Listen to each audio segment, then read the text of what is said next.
Warning, this podcast may cause introspection, celebration of the self, and the revelation of your Black Girl Magic superpowers.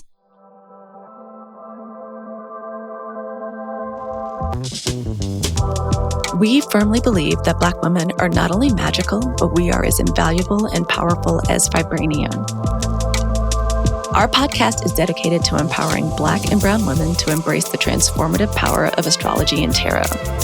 Through these intuitive arts, the Melanated Mystics will guide you to explore and connect with your deep inner magic and help you to finally release the burdens of Black Superwoman syndrome. It's time to redirect our energies inward and prioritize ourselves on this transformative journey of self-discovery. Hello, everyone. Hello. Welcome back. This is the Melanated Mystics podcast. I am one of your co-hosts, Halleck Hannah. Right over there is my co-host, Carrie Myers. And I am immediately going to turn it over to Carrie because we have a very special show, a very special guest, and we cannot wait to get into it. So Carrie, take it away. Hello there, everybody. It's Carrie, yourself, Carrie. We are here with Lorraine Anderson. This is kind of like, we were just talking about how we were having such a Black girl moment. Like, I see 3 faces right here. It's amazing. And we're here to talk about, just have some tea and just talk about a conversation about being a melanated mystic, being a Black woman, a brown woman in this space, and how we came into our mystical stories, how we came into it. This is going to be just like a nice laid back conversation, but we're super excited to have you here. And I want to just say really quick, a little tiny bio, because I'm pretty sure everybody that's listening already knows about Lorraine. They already know who she is and they are already a huge fan. But I will just say a little bit. Lorraine is a tarot reader, an astrologer, a spiritual teacher. She's a writer and a soul-based entrepreneur. I love that. I want you to talk about that teensy bit. Your work focuses heavily on sacred and intentional living, as well as using spiritual practices as a pathway for profound healing, growth, and transformation. You own Spirit Element, Soul-Based Apothecary. There's some other stuff I want to get into. I want some updates about that too. But like, if you don't know who we're talking about, you're going to find out right now. I mean, if you don't know who we're talking about, maybe you should just step aside, is what I'm trying to say. But anyway, don't want to be rude, but you know. So welcome, Lorraine. And thank you for being here. Thank you for having me, guys. I'm so excited to be here. These are my favorite types of conversations, and they don't happen often enough. So thank you for having me on. You're welcome. Besides doing your tarot and astrology, the next best thing is talking about tarot and astrology. So again, like, I'm so thrilled that you're here, Lorraine. And Carrie, is it okay if I go ahead and jump in with question number 1? Yes, we're going to go in with question number 1, but we also want to just say what you can expect to see today is we're going to give Lorraine a little mini astrology reading about a top part of her chart that she wants some info about. And then Halleck's going to give her a little tarot reading later. So once we'll have some, talk a little bit, but then we're going to get into that later for y'all. So stay tuned. Forgive my impatience. No, girl, go ahead. We both Leos, how it is. Very excited to jump in because Carrie and I love this question. It was really cool to find it out from each other with other different, with other different girlfriends, especially those of them that are mystics. We really love hearing about origin stories. Carrie calls it a mystic birthday. Sometimes I refer to it as having kicked myself out of the broom closet. Like, when did I decide this magical, mystical way of walking through life is what I wanted to do? So that's our first question, Lorraine, is can you tell us a little bit about your mystic birthday? Okay. Yes, I can. So it is an interesting story because on the one hand, I feel like there's a very specific time in my life where I actually made the decision that I wanted to do this. But on the other hand, there were, so many moments leading up to that where I kind of felt like I was being pushed in that direction anyway. But I'll start at the most significant part, which is I was working in the fashion industry at the time. And I mean, just going out like every night, like probably 4 or 5 times a week, going to bars and parties and all of those things. And I hate to admit it, but I always say we were just terrible people at the time. We were very like the glamorous type of we're better than you sort of people. there was a moment where I just felt like that was getting old. That was getting to a point to where I didn't really feel good about myself. I was waking up, having 2 hours of sleep, having drank all night with my coworkers and friends. And it was a fun time, but I really felt like I needed something else. And I remember very clearly, it was in January. I was getting ready to go out the door, go to my job in Santa Monica, on Santa Monica Beach, like literally right around from 3rd Street Promenade. And I looked at my bookshelf, which is right next to the door from my kitchen. So I had made my tea and I was going out and I looked at my bookshelf and I saw The Secret on the shelf. And I had this book for a very long time. We all know The Secret, right? That's kind of like introductory bit. And I said, you know what, I'm just going to grab it and take it with me to work. And I decided to go to lunch by myself that day. There was a really great mall down the street that had a rooftop like food court and you can see the beach. And so I said, I'm just going to go up there and read this book. And I plowed through it like during lunch and then the rest of the afternoon. I feel like that was the most pivotal moment because number one, I refamiliarized myself with the fact that I could have any life that I wanted to. I didn't have to be a victim to the circumstances in which I found myself in. I could change it. And from that point forward, I said, I really don't want to be in this career anymore. I really want something that takes my hobbies and my work experience, which was in operations and logistics, was my work experience. And at the time, I was really heavily into aromatherapy and herbalism, not so much from the mystical, magical sense, but just, like general aromatherapy and herbalism. And I said, I'm going to manifest a job that has both of these. I'm just going to do it. I'm going to try it. This is going to be like my thing and see if I can even do this. And maybe 2-3 weeks after that, the company I was working for shut down, like completely. They pulled our funding. They're like, you guys are all being laid off, bye. And I had some savings, took some time off, and I said, I'm really going to try to manifest this thing. Before I was kind of joking, but now I'm really going to do this. And not even 2 weeks later, after making that decision, I found a random obscure job listing that had like 2 sentences, barely anything at all. And I said, I don't know what this is about, but I'm going to apply to it. And come to find out, it was a woman who called herself a witch, who had this huge crystal company that was moving it from San Francisco down to Torrance, California, which was very local to me. And she said, we met for coffee, and she said, I specifically left the listing vague because I wanted people who were meant to be here to find it. And she very plainly said, I'm a witch. She was like, do you have a problem with that? I was like, I don't even really know what that means, but, I'm going to go for it. And they did not have a job opening for what I wanted necessarily, but she said that my skill set with aromatherapy and herbalism and my background in operations was exactly what they needed. So they created the job for me. And then I kind of just, everything opened up from there. From that point forward, once I started working for them, I learned how to read tarot. I learned how to work with crystals. I learned the magical properties of herbs, which I didn't even know was a thing.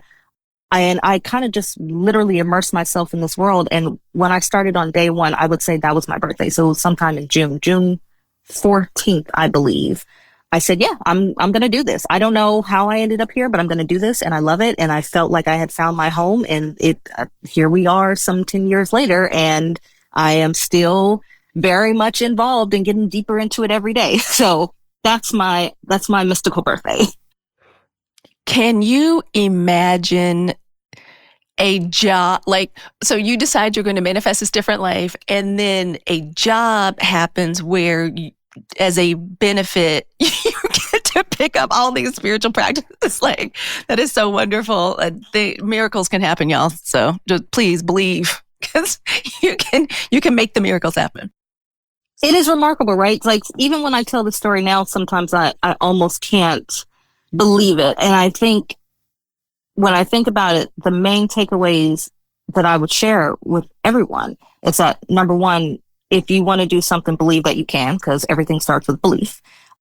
But number two, if you feel something in your spirit, if you feel an inkling, just follow it. You can always turn back. You don't have to stay on that path if you find out it's not for you. But if you trust it and it takes you to something that is meant for you, how beautiful is that? And then you learn, in those moments, you learn how to trust yourself more just by saying, okay, I feel this. I'm going to see where it goes. Oh God, it led me somewhere really fantastic. Let me do that again.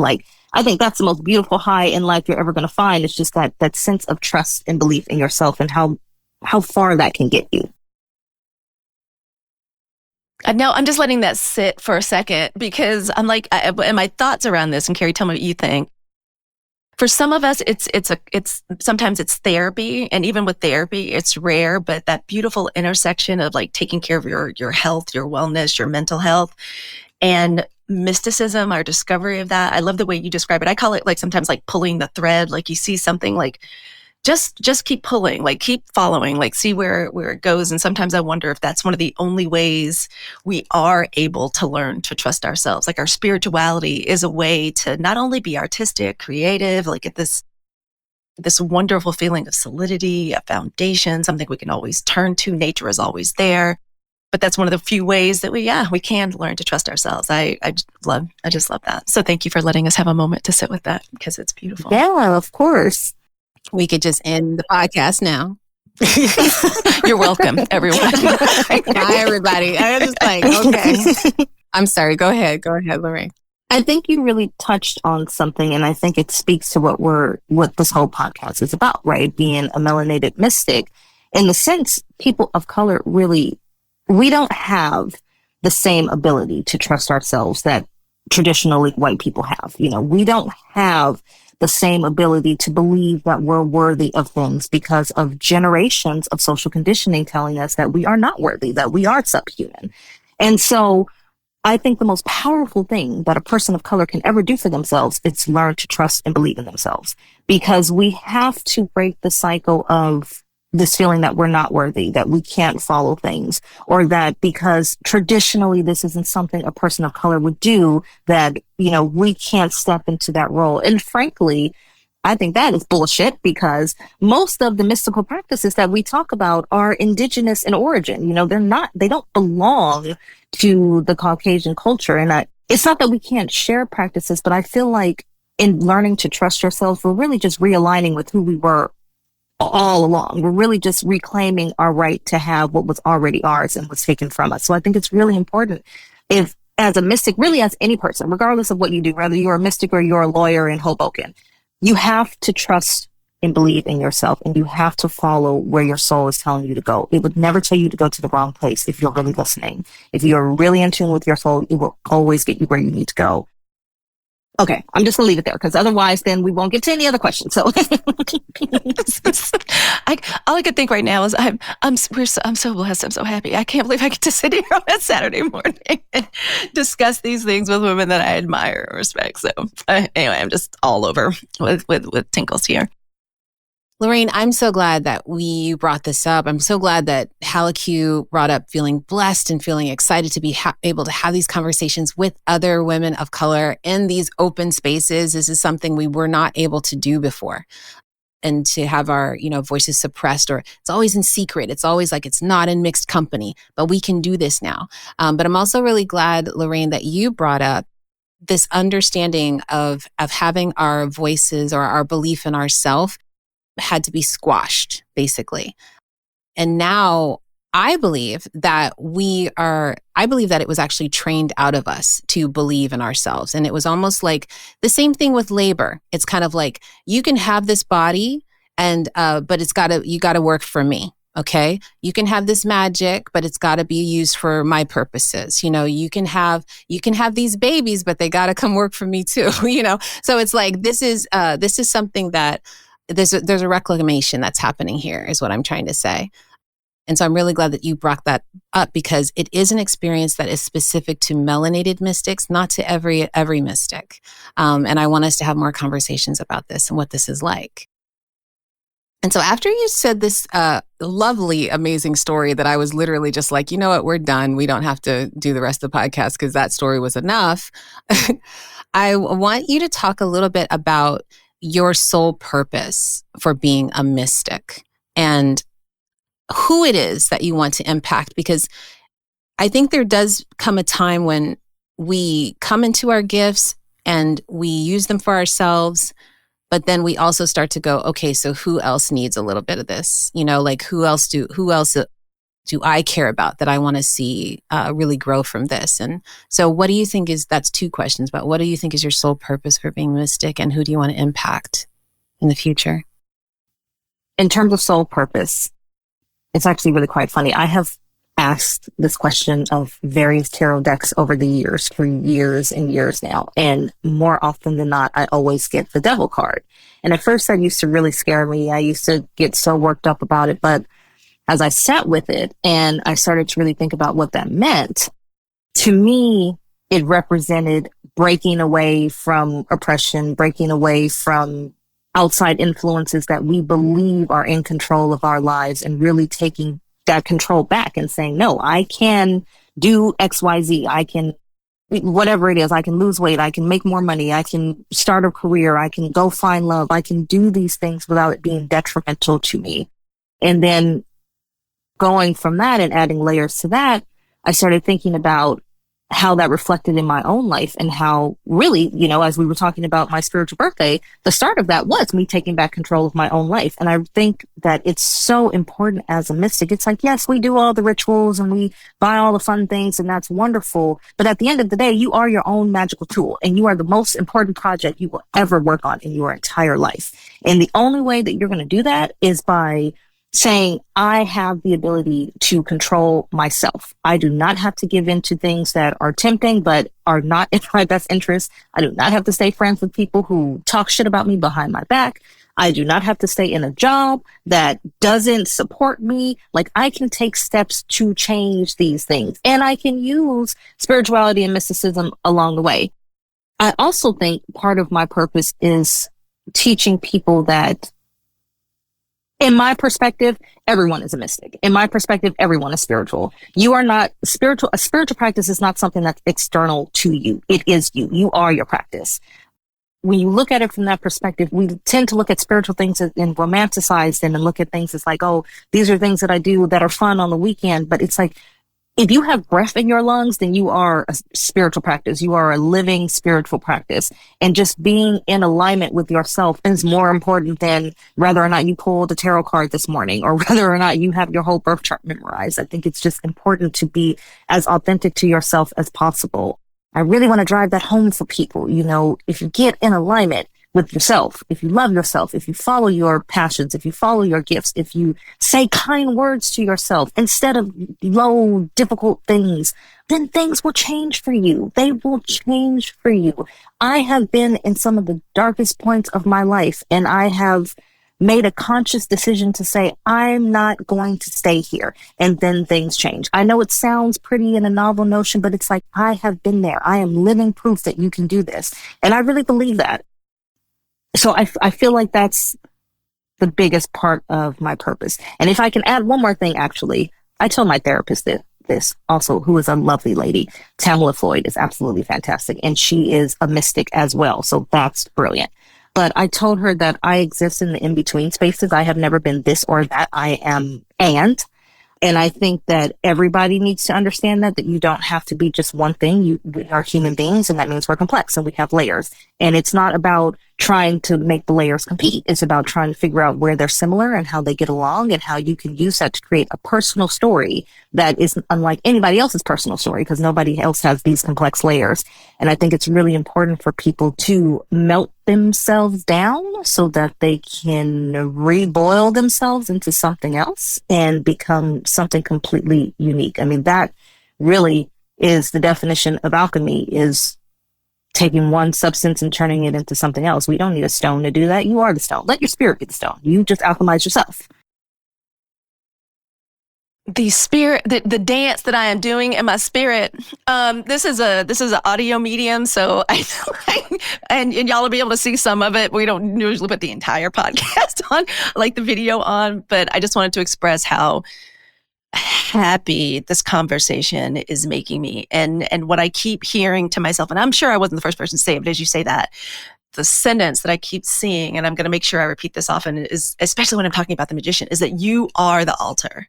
Like, as you keep saying, like it lives in you. You're divine. And although we love the things, we love to buy the things, collect the things, that what's really magic is in here and inside, and you are the altar. And I also want to amplify and put maybe not even a period, because we won't keep talking, but it's one of the, and to put it into tarot terms, you said something that made me really think of the Queen of Wands. Like, no one can do what you do the way you do it. To me, that is a wonderful message of the Queen of Wands. Like, so don't worry if it looks different. If we come from different places, it sounds different, it looks different. No one can do what you do the way you do it. And everyone's path is unique and beautiful. So thank you for that. Thank you for that wonderful answer. I'm just enjoying this so much. The Queen of Wands is my favorite card. It's funny that you mentioned that. That's like my favorite card of the whole deck. I always look at that one first. She's my favorite. I could talk about the queens forever. She is my absolute favorite. But Carrie, do we want to, Lorraine, I think said, maybe we circle back to the second part of the question? Yes. And I want to also say, well, one, I'm a big Queen of Wands fan myself. Queen of Wands fan myself. But I just want to apologize first for it, because the amount of stink face that I can, every time you speak, I'm like, oh. And I just want to apologize to the folks who are going to see this. It's going to happen. I do stink face. I also do church fan. Do you know what I'm saying? So I just want you to know, when you're getting a sermon, these are the things that you do. Because I'm feeling every word. I'm feeling every word, Pastor Lorraine. So I'm really, really, really, and really blessed. Okay. Second part of that question. The second part of the question, I think you kind of answered it, but like who do you want to impact? And, you asked, who do you like, and you said that, having, you want everyone to come away with this and to be able to have this magic. But do you have any people in particular that you'd like to impact? I think I want people who feel very down on themselves, who feel very hopeless, definitely depressed or anxious, to feel empowered. I think I was depressed for a very long time. So it's a long story, but I was in a very dark place for a very long time. And I know how difficult being in that place is. When you're in it, it just feels like there is no way out. And there is, but it's really hard to find the pathway when you're stumbling in the dark. And I want people who are stumbling in the dark to feel as though someone has their back and someone is constantly affirming that they have value, that they have worth, that they have the ability to control things, that, okay, you may tell yourself for years that you can't do this, and someone is pushing enough on you, drumming this into your head enough to where one day the light bulb goes off in the middle of the darkness. Almost like reverse conditioning, or it's conditioning in a positive way. We need positive reinforcement, positive conditioning. And I don't want the people who already know that they're on top of the world and that they know that they can do everything because they can do everything. They've got it figured out. I want the people who don't believe in themselves, because I'm still learning to believe in myself. I mean, I feel like I've accomplished a lot and I'm still learning to believe in myself. It's a long journey. So I want the people who, one, don't believe in themselves, but believe that there is something for them. They just don't know what it is yet. And I want to help them find that. Thank you. Thank you. Thank you. That is so wonderful. And I just want to share personally, that's certainly the way I call it our spiritual path, because my sisters and I practice together. It took one of our sisters saying, like, we are deeply spiritual, but this kind of way we were taught to be spiritual, coming from the American South, like the deep, deep, deep South in Mississippi. We were, definitely church going folk. We didn't understand why, as we became adults and had our own families, like this didn't resonate. And in retrospect, I think, it's because like the ancestors were trying to talk and speak and pull us in the direction that we should go. But there was so much noise and cacophony, so many things that have been imprinted literally and burned, burned into us that this is the way you do it. And oh my goodness, if we think about like the thousands and thousands of Black and brown women that are trapped in that place that you described, Lorraine, I call it the crevasse. Like, and anxiety and depression are two, since we can't curse, those are two bitches that I'm very intimate. Like, anxiety and depression, like, I've been very intimate with them before, especially when I was trapped in the crevasse. And oh my goodness, if this podcast is nothing else, I just want to, again, amplify what Lorraine said. Like, there is something out there for you, and it may not look the way you were taught it should look, but it is there. Carrie, do you want to respond before we move on to next question? I think that the authenticity of your answer and the vulnerability of your answer. Because I think a lot of times people think that mysticism, there's no more vulnerability anymore. It's just, now I have my stuff and now I'm confident all the time and I should never have any problems. And it's like, no. This is, for you to talk about that place that you have been and that you also know you can go back to at any point, right? Like this is a constant. This is something that you will revisit again or may revisit again. That may be the beginning of this journey for people. And so I really appreciate you being so vulnerable about that. I have been there. I will be there again. And I'm grateful to have these tools now. The recovery time is quicker. That's right. The recovery time is quicker, right? You go from spending years in that place to months, to weeks, to days, and then eventually to minutes. And it may take some time, but I think it's worth it. The fact that we're and also like three mystics, melanated mystics too, talking about therapy. If I know 10 years ago that we would be able to speak in this vulnerable way about our pursuit of mental wellness and healing and how that can go hand in hand, like with our spiritual practice and our spiritual walk, like just so grateful to be a part of this conversation. And on that vein, Carrie and I like to talk about, it's a term that I think a lot of people know, it's in the zeitgeist, like practical magic. As deep and intense as the exploration of, our deep interior using astrology, using our charts, and using tarot can be, it's also unbelievably fun. Like nothing tickles me more than, okay, let's Carrie said I'm going through some transits. All right, girl, let me just take a look at my chart and see what's going on. Or like, I need some clarity around this before I have to deal with these soccer moms. Let me pull out my deck. We love talking about practical magic, like how these tools can help you practically. So we would like to ask, how do you use astrology and or tarot in life and business, like in a practical way? Yeah. Tarot, I use tarot in some way every day. I'm always pulling cards. I have way more tarot and oracle decks than should be legal. I love using tarot in so many different ways. I think, yes, there is the traditional slinging of cards, but I love to use tarot for meditation. One of my favorite things to do with tarot decks is just to put them on the photocopier, print out copies, and cut them out and paste them all over the place. I mean, I have them printed all over the place. For a long time, I took the King and Queen of Pentacles, photocopied it, and then wrapped it around dollar bills and put it in my wallet. I think using tarot and oracle cards, they themselves can be little spells, little half or what I call portals to deeper awareness and understanding. I think it's really important to study the tarot and to journal on each card and to meditate with each card. I think that's really powerful. I think not that I want to promote spiritual capitalism, but once you start working with different decks and you start getting different perspectives and you start getting all of these layers, cards just start opening up, I think, in a really beautiful and magnificent way. I also love, this is something that I've just started doing actually, but I have really enjoyed it, is going through the tarot decks and looking at it through a modern lens and how this deck represents where we are now. Because as much as I love tarot, I do think that tarot was created, particularly the Rider-Waite-Smith deck was created over 100 years ago. And while some of these archetypes are still relevant, they could use a little bit of a facelift. And I love seeing how it represents my personal life. And then I use tarot for everything. I mean, if I'm going to do a meeting, I'm going to pull cards. If I'm going to meet with someone, I'm going to pull cards. If I'm going to start a business, as soon as I come up with a business name or an idea, I'm like, let me pull some cards. Just for absolutely everything. And then for astrology, number one, I will say this until the day I die. We cannot be friends if I don't have your astrology chart. Like, I need to know. I need to know what your chart says.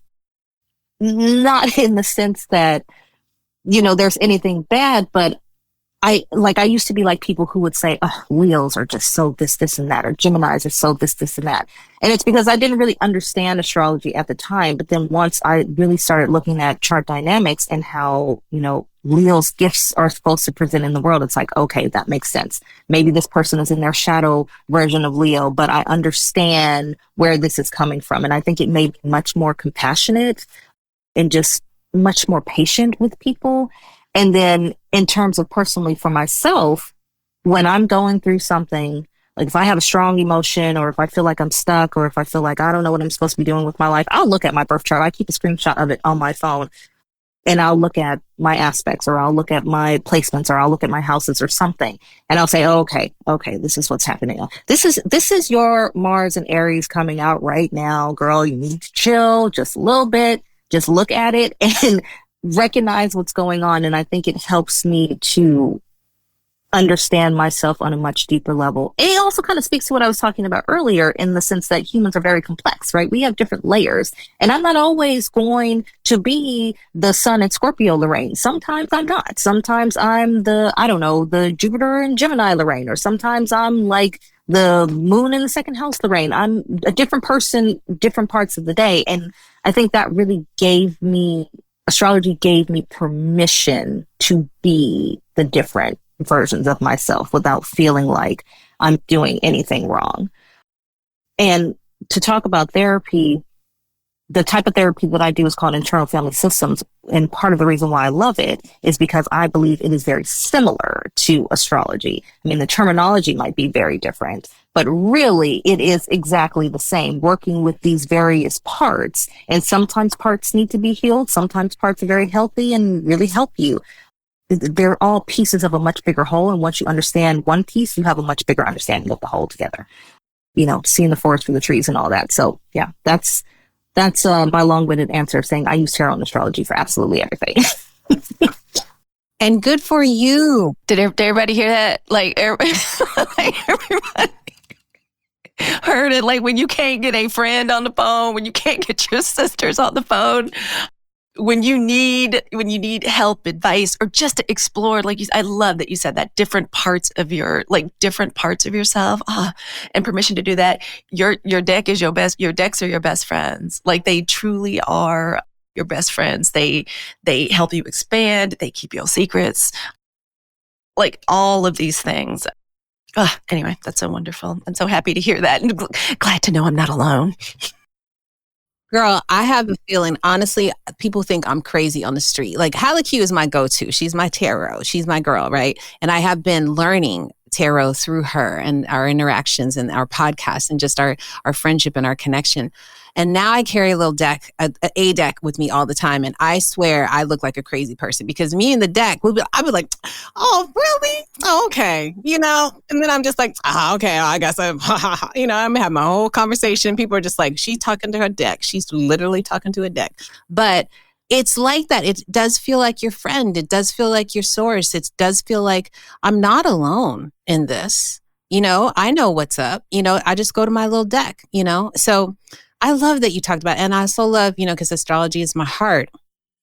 I love that you talked about family constellation, because I have worked with many therapists who have hired me to literally, incorporate me into the work that they're doing with their clients, just because of that connection to astrology. But also that astrology, I find that astrology, they go hand in hand, astrology and tarot. And I'm going to talk, and some other things too, which we're going to talk about in a minute. But like, astrology to me is so much about, it's almost like get the lay of the land, understand what I'm working with here, And I found, now I've started incorporating tarot into my readings with my clients and my ongoing clients, because astrology can tell you what's up next. It's like you're ordering from your, what's the menu today, right? But tarot can tell you what your experience is going to be of that menu. Is this food going to taste good? Am I going to have to send it back? You know what I'm saying? And so that's why I love having so many different tools, even more than astrology and tarot. And so that's the next question I want to ask you about, Lorraine, are there other mystical practices that you are interested in exploring? Because there are so many nowadays. I have explored a lot of mystical practices over the years. I mean, I've done everything from sound healing to obviously aromatherapy and herbalism, meditation. I've worked with pendulums and scrying and all of those different things. But I always come back to tarot and astrology. And I think because these two systems are so rich, they offer such a complete framework, which feels overwhelming at first. But once you really start to learn how the story and the sentences work together, I personally think it's all you need. It's just a good tarot oracle deck and your birth chart. Yeah, you can use the other stuff. And I do periodically from time to time, like primarily herbalism, because I love herbalism. That really is what started this whole journey. But I just feel like I don't need anything else besides tarot and astrology and myself. Like, I just feel like that's just so complete for me that this is where I find home. And working with the moon, but working with the moon is working with astrology. So, those things aren't separate. So, and working with the seasons, because seasonal work is a big part of my work, which is why I have the oracle decks. I really, really believe in observing the earth and the seasons. I also believe that we have personal seasons. I'm more recently coming to the understanding that the seasons in the earth are shifting. The way our earth is experiencing itself is shifting. And I can see that in our internal system, in the way people are not necessarily aligning with the traditional sense of the seasons. We're really in a transitional period, right? Where we're relearning a new age. And not just in the sense of the age of Aquarius, but we really are learning how to be a new sense of humanity. And I can really see that shifting in the seasons. So seasonal work is a huge part of me, but I associate the seasons with astrology as well. So to me, these things all go hand in hand. Seasons, tarot, astrology. They're all one, different expressions of the same thing, really. That's one of the things that when I do readings for people, I always try to explain that we work with the seasons. So when I'm doing this reading for you, I like to give people I give you like a 3 month, let's work on this for like 3 months. These are the parts of the season that either help you rest, recover, banish, clear, or help you, plant, tend, grow, harvest. I'd love that your decks are, that we can get them very easily. And each oracle deck is a way to help guide you through the celebration of that particular season and help you find and look for them within yourselves. I love that. And it's something that's so basic and elemental. This is an extra question. Why do you think, as women in general, especially as Black and brown women, that's something that is just not, I feel like it's not taught to us, or we're not taught to experience in any way other than labor?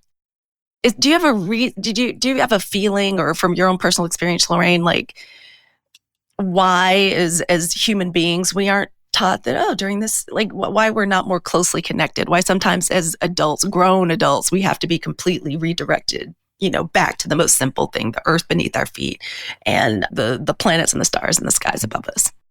I think for one, and this is really my principal problem with religion, is that, so many systems are created to keep us in line, are created to keep us from experiencing our divinity and our greatness.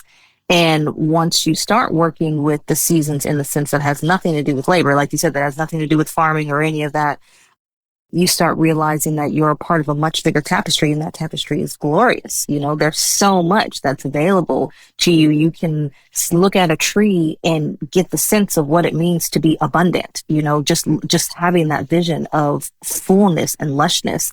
But we can't talk about it in those ways, because if we did, then people would start to be empowered. And empowerment is like the death of a structured system. We don't want people to be empowered, right? We want people to follow the rules. We want people to fall in line. We want people to, follow the 10 commandments, because we don't want you to, get any funny ideas. We want you to know that this is the only way to exist.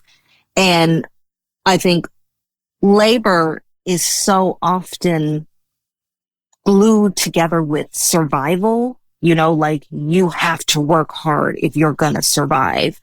So it's this sense that, if whatever it is, whether it was back in slavery where if you didn't work hard, someone was going to actually physically kill you, or if it was prior to that, and if you didn't work hard, then you didn't have food from the farm to eat, or whatever it is. I think that's just so deeply connected with our sense of survival over the past few years. We don't, even though spirituality is not supposed to be so challenging to the point to where you're killing yourself, working yourself to the bone. It really should be, when we're doing it right, it should feel very good. But we can't, I say we, but the structure can't allow people to do that. because it would just mean that people will realize that there are other options and that they can do other things and that they can be powerful on their own. And for whatever reason, there have been people over the course of history who feel like it's their job to tell everybody else what to do instead of telling themselves what to do. And I believe all of these structures and systems come out of that. The tyrant systems that have been put in place for millennia. And now I think we're slowly starting to let go of that. You know, it's going to be a long journey, but I think we're slowly starting to let go of that. And I think that's why it's so important for mystics, particularly in this day and age, to really push this idea of empowerment and to really push this idea of authenticity, because the only way that we're going to wake up from all of this and realize that if one individual person can be a tyrant, then one individual person can stand against tyranny. You know, it really only takes you to be in control of yourself. And more mystics that come to this idea with this principle, you know, hopefully in 100 years or so, we will have raised an entire generation of people who know how to be true to themselves and who also know how to say, no, you will not oppress me. You will not oppress me with your old systems and your old traditions and whatever other bullshit you come at me with. Maybe this was used for labor at some time in the past. Now I'm using it to glorify myself. I can do that. I'm self-worshiping. Thank you very much. Y'all use Lorraine's season of the witch oracle deck to help yourself do all of the things that we're talking about, especially specifically. If nothing else, it's one of the reasons I love the tarot too, because it breaks everything down into the elements. Like everything can be broken down into earth, air, fire, water, and our interpretation and working with them. Spirit, thank you so much for indulging me in that extra question. And so this is for some people, it's a basic question, but I am so excited to talk about it. Lorraine, can you tell us a little bit about which card in the tarot deck you feel represents you when you're looking for yourself, like in the deck, and you want to take that card to use for all the wonderful reasons that you listed above, for others for meditation, spell work, inspiration? Which card represents you? And if we could be specific, the major arcana. I would like to say it's the Empress. That I really want to say that, but in truth, it's really the Hermit, because I tend to be very introspective. I tend to spend a lot of time in solitude. I think I just need a lot of time in solitude. I am always on a journey of growth or spiritual development or something. So I really resonate with the Hermit in the sense of who I am as a person, because I don't really feel like the spiritual journey is ever over. You know, I feel like I'm always kind of trudging through my soul with a lantern, trying to uncover a new part. So yeah, that's the card that I think I identify with the most. If I were to pull a card out to represent myself, it would definitely be the Hermit, probably 99% of the time. Right on. I love that. And I'm going to use that. Thank you for sharing that information with me. And I pulled it out of my deck. This is a beautiful version. I was trying to do share screen, and I may do that. We're in the middle of another question. It's a beautiful one, and I really love the beautiful color and the gorgeous lantern down there. So, and that search for truth, and then the requirement for quiet, a removal from the cacophony. How for so many of us, I think the Hermit is a wonderful lesson in that for a lot of us, we're addicted to the noise. We don't know how to operate without it. And it's a wonderful card for that. So thank you, because I'm going to keep that over here as we get ready for your reading. So excited.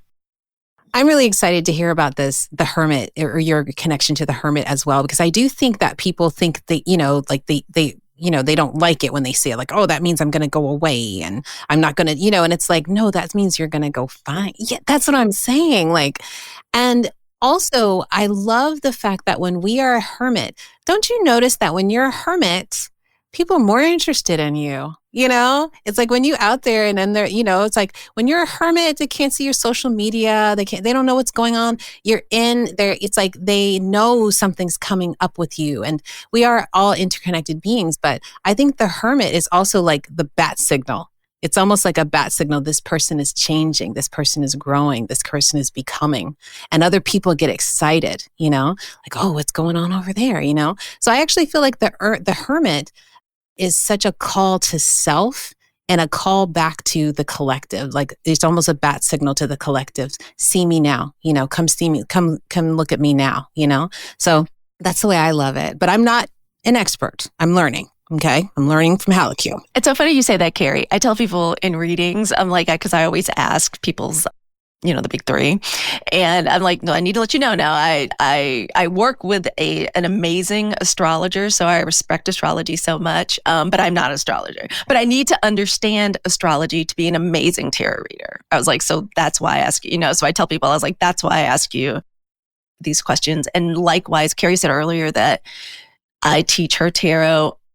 The way Carrie gives me these insights, I always say, like, I knew I had made it as a woman when I had an astrologer and a pastry chef as friends. I was like, I wish those friendships for everyone. Yes. It wasn't a relationship. It wasn't a man. It was an astrologer and a pastry chef. It's Carrie and Andrea. Thank you. Thank you too. Yes. Carrie, I just want to say quickly that I loved your perspective on the Hermit, particularly when you said this is the becoming card. I'm getting ready to start writing my first tarot deck, and I feel like I'm definitely going to use that. I loved that word becoming as a replacement for the Hermit, because I think that that really is what that process is, right? You're in the transition to becoming something else. I just wanted to tell you that because I'm probably going to use that in the deck. I'm going to tell you that now. I just thought that was so beautiful. Such a great perspective. And this is why you have to have these conversations, right? Because everybody has a new perspective, and then you hear something and you're like, oh my God, that's just like absolutely brilliant. I've been reading tarot for a long time. I've never heard anyone speak of that card in that way. This is one of the reasons why the Three of Cups is one of my favorite cards in the deck. And I always try to, depending on the illustration of the card, there's almost always there's the three beautiful figures, kind of looks like the rites of spring. They're holding cups, but in some decks, you'll see this kind of magic sparkle dust that's happening. And I try to explain that it's the magic of women in circle. It's the magic of conversation. It's the magic of laughter, libations, food. And it's so wonderful. So I just wanted to say this is one of those real life audio spell. That's why I love podcasts. Like, you just manifested this wonderful sentence and what's going to be an amazing deck. I cannot wait. Please, when it's ready, please come on and talk to us about it so we can share it. Absolutely. Next year. So prepare sometime around August, September. Prepare for it then. All right. So we're going to go into Lorraine's astrology chart. I'm just going to peep in here real quick. Okay. I've been dying to do this. Like, when you sent me the information, I was like, oh yes. Like, finally I have the information that I have been looking for. And I do that with people sometimes. I'm just like, I wonder if that's in their chart, And I'm sure, Halakyu, you have those moments where you're like, which card represents this person right now? It's a lovely language to have, astrology and tarot. I feel so blessed and so grateful. So I know, Lorraine, you were very gracious because you kind of gave me a little bit of carte blanche. You're like, you can tell me about this, you can tell me about that, but anything you see is fine. And I'm like, girl, don't say things like that to me. Anything you see, okay? But we're going to talk about that. The question about your Pluto in the second house. Are you talking about that natally or in transit? Natal. Well, no. What am I even saying? It will be in transit. Okay, gotcha. Okay, cool. And then also that Jupiter in retrograde, retrograde in Gemini, girl. And then, of course, we got some big Jupiter coming up later in a couple months, actually, when Jupiter moves into Gemini. So let's start first with the fact that Lorraine is a Scorpio. And let's talk about her holy trifecta here. Having your sun in Scorpio, Lorraine's moon is in Pisces, and her ascendant is in Capricorn. Let me tell you, when you were telling the story about The Secret, seeing that book, because with Scorpios, there's a claircognizance, of course, what I've found. But Scorpios, it's all about what you notice. That's what I find is the special sauce of Scorpio. It's not like a lot of people are like, oh, Scorpios are here to burn the house down and to just take names. And I'm like, it's about what they notice about you. And it's what they notice about the world, what they pick up on that we don't pick up on. And so it's like when you said, you saw that book, and I was like, oh yeah, because there's the noticing. She notices things that other people don't notice. And then of course that moon in Pisces, which is, I believe, is the most psychic placement in the zodiac, to have that ability to notice things, but not just notice it, but to also bring it in, to bring it in and to give it context and to bring it into the world, bring it into the bigger world. I mean, so much about the Pisces moon, we can talk about empathy, we can talk about escapism, we can talk about all those things. But a Pisces moon, I always say Pisces are the Jedis of the zodiac. So there's a wisdom. It's like, you see it with the Scorpio, you feel it with that Pisces moon, but you bring it wisdom to it. There's so many things that we notice throughout the day, and we don't bring any wisdom to it. We're just like, they took my parking spot. They ain't no wisdom about that, but having this, you bring a wisdom to it, girl. Like I said, it's a Jedi, okay? So anyway, but then I saw that Capricorn rising, and the Capricorn rising is where it all came together, where I started to go like, the thing about Lorraine having that much part water in her chart, she didn't have a mystical birthday. Her actual birthday was the mystical birthday, but the Capricorn rising means that she came into a world of structure, and she had to somehow fit all of this water and all of this knowing and all of this noticing and all of this wisdom into some sort of structure, how to make this work, And I have to say, as a Capricorn, I'm not a Capricorn rising, but as someone who has, a lot of my clients are Capricorn risings. The last, 16 years has been very challenging for them because we have had Pluto going through Capricorn. I just want to let you know you're a veteran, okay? If you are in shell shocked right now, let yourself be, okay? But it is absolutely all uphill from here. Seriously. It's even when you were talking earlier, Lorraine, about the freedom from the structures, I was like, here we go. This is what she came here for. Do you know what I'm saying? Like, this is what this is all about. So anyway, I just wanted to preface that when I talk about holy trifectas, they're very important to be able to put that story together. Halakyu is a triple fire. Holy trifecta. I always say Halakyu runs triple fire. She's like Leo, Sag moon, Aries rising, right? And then I'm a Libra rising, Leo sun, Cancer moon. So it's like, and all of it's important information because there's a story that's being told just from those three. Okay. Now, when we get into the question of Lorraine, your Pluto in the second house. Okay. Of course, you want to know about that second house. Pluto, because she got that Capricorn rising. Of course, she wants to know about what she has, Pluto left Lorraine's first house after being there for over a decade on January 20th. And Pluto is a slow-moving planet. It represents what I call transformation through crisis situations. So it's like something had to be burned down in order to be reborn. That Pluto was going through Capricorn, which means, Lorraine was front and center to the breaking down of our institutions and our systems. We all thought it was just during 2020, during COVID. No, it was happening for Lorraine for the whole time, way before then. So we all thought we were going through something in 2020 and having all of our, our structures break down. But this has been happening for Lorraine and Capricorn rising since roughly 2008, okay? And because Pluto was going through her first house, which is the house of identity, it's literally like the store window of the store. Like, what you put in the window is what's in the store, right? But what was happening for Lorraine was that what she put in the window was breaking down. So she didn't know what was in the store anymore.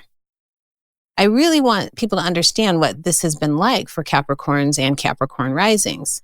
Now, on January 20th, when Pluto moved into her second house, which is not the house of identity, but it is the house of the self. It is the house of the self that we own. It is the house of our self-esteem, our self-worth, our self-value. It's also the house of our finances and our money and all that good stuff, right? Now you're going to see the breakdown of that. But to do this math equation, we have to enter into the fact that Pluto is now in Aquarius, and Aquarius is not interested in structure. Aquarius is not interested in the status quo. It's not interested in tradition. And so now we have a liberation happening in your house of what I believe is the true self, because the first house is just the projected self. It's just what was in your store window. That's what you were selling back then, right? But when we enter the second house, this is an earth house. This is a Taurus house, which means it needs foundation. It needs grounding.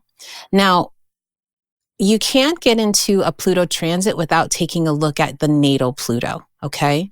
Because it's always going to have a tinge of what that natal Pluto is.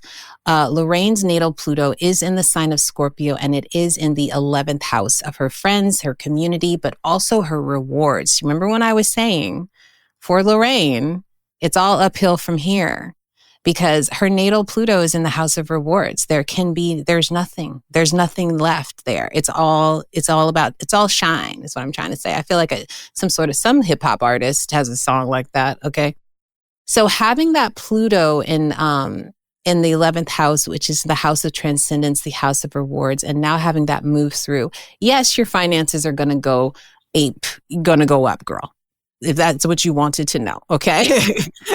Okay. If that's what you wanted to, like, get to the point, Carrie, get to the point. Where my money at? That's, yes, your finance is going to go up. But forget that Pluto also means power, because that's what comes with finances as well. So your power is going to go up.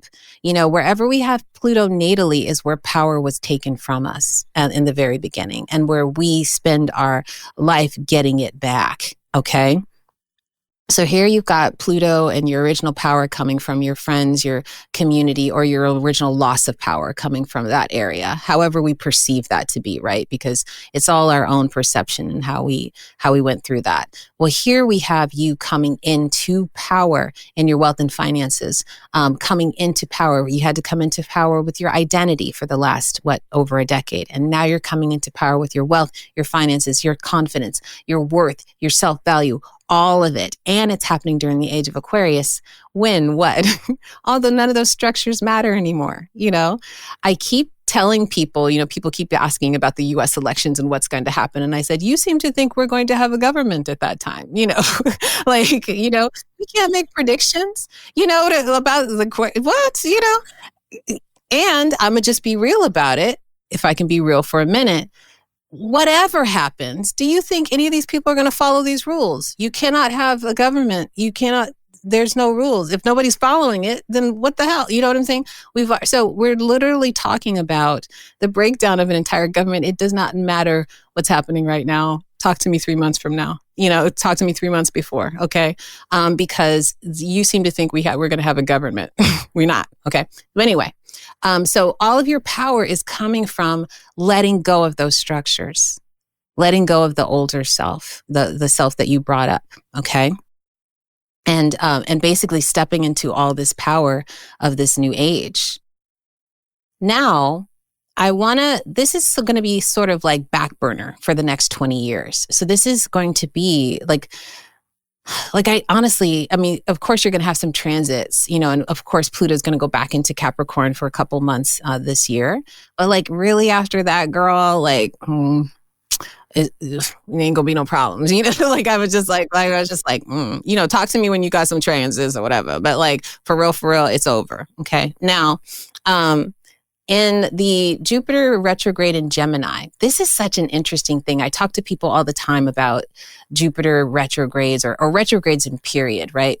Because I think people think if they have something in retrograde, that means they didn't get something, and that's not it at all. A retrograde, I always say, remember to think about the two first letters of the word retrograde, which is RE, which means to redo, to rethink, to rediscover, to reevaluate, right? So it's not that you don't get something with a retrograde. It means that you are given the opportunity to re-edit it. Some people can't. Some people have to just go forward and this is what I got. These are my cards, You get a chance to shuffle the cards and do it differently. It's actually a huge gift to have a retrograde. Now, in our previously heavy Capricornian, Pluto and Capricornian world, it didn't feel like that. We were absolutely taught that, only the people who get the best cards in the deck get to move forward. We were not taught about the people who get to shuffle the deck. and that's you. So this is, I believe, the best superpower for the Avengers. Okay, is like it's not about your original deck; it's the one that the people who get to shuffle it. And if you think about this now in this day and age, doesn't matter who started off on top. If you notice, those people aren't anymore. It's like they're not anymore. I mean, it's all about the people who have the ability to shuffle the deck, period. That's actually your true power. Your ability to have a different perception, your ability to climb back up after you've fallen down. That's shuffling the deck, And it's interesting that that's what you do for a living, is shuffle the decks. Okay. Yes, I was thinking that the whole time. Your analogy was so on point. And this is why I wanted to ask about those two, right? Because I feel like you really validated what I was feeling already, but didn't know how to say. And I think there was a lot of what you were saying about structures and things that have been the norm up until this time. I really feel like once January hit, I don't know, I just felt like the skies opened up. Like I'm enjoying my year. It's been a great year. And I don't want to say that out loud, but it's true. I have really felt like it's been a great start to the year. So thank you. I just wanted to jump in and say thank you. I'm trying to listen intently to what you're saying, but you have really given me a lot of validation in these past few moments. I'm so happy to hear that, seriously, because it's the truth. I don't mince words. I am very good at giving people bad news if they have to, because that's the way I am. I'm just like, let it, we got a strategy here, but here's the situation, right? I do not see that with your situation, girl. And so that's why I'm saying and I just want to, I'll end here because, we do have this beautiful, Jupiter, your Jupiter in transit, not natally, is in your 5th house. Okay. And we are having this beautiful Jupiter and Uranus conjunction that's coming up very, very soon, in just a matter of weeks, so over a month. And that's happening in your 5th house, which is the house of play and creativity and fun and performance. It's the house of Leo. Me and Halleck, you know this very well. Okay. It's also it's sexy, girl. I'm just saying. It's also, Taurus rules your 5th house, which is money, more money. Here we go with all the money. And your part of fortune is there. And not a lot of astrologers use it. I dabble, I go into Vedic astrology, Arabic astrology, and Chinese astrology. And when I'm looking at someone's deck, primarily Western astrology, because I'm often dealing with dates and times when I deal with financial astrology and things like that. Yeah. For businesses, and the majority of my clients are business clients. But in Arabic astrology, there is something called the part of fortune. And yours natally lies in the 5th house of Leo. And that is exactly where you'll be having your Jupiter and Uranus conjunction this year. Okay. So yeah, what that means more than anything, because remember, yes, Taurus means money. Taurus, more than that, it's a very King of Pentacles energy. It means stability. It means resources. It means the things that money can't buy, right? It represents also generosity. The ability to be generous is only what rich people can do.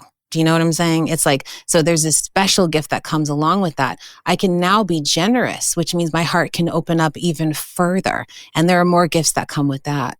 So I just want to say for all y'all, Capricorn risings, you did your time. Yeah. And now it's time to get the rewards. And thank you for letting me get just a little peek at your chart. Yeah, of course, girl. You can look at my chart anytime you want to. I am more than happy to let you just tell me all the things. I was thinking to myself this whole time, I've got to get on Carrie's website because I'm going to book a reading right away. Be my pleasure. All right, everybody. Thank you so much for this episode of Melanated Mystics. Until next time. All right. Until next time. Bye, y'all. And that's a wrap for today's episode of the Melanated Mystics. We hope you've enjoyed this journey with us. Check out our social media on TikTok, Instagram, YouTube, Facebook, and Discord for weekly mini snippets of astro and tarot guidance. And if you're craving more insight, tutorials, and answers to your burning questions, head over to our Patreon membership. Every week, we upload engaging videos where we dive even deeper into the world of tarot and astrology. And you can also find exclusive behind-the-scenes footage and sound bites from our guest episodes. So grab your tarot deck, download your natal chart, and we'll meet you over on Patreon. to connect with us and other tarot astro enthusiasts in the comments section.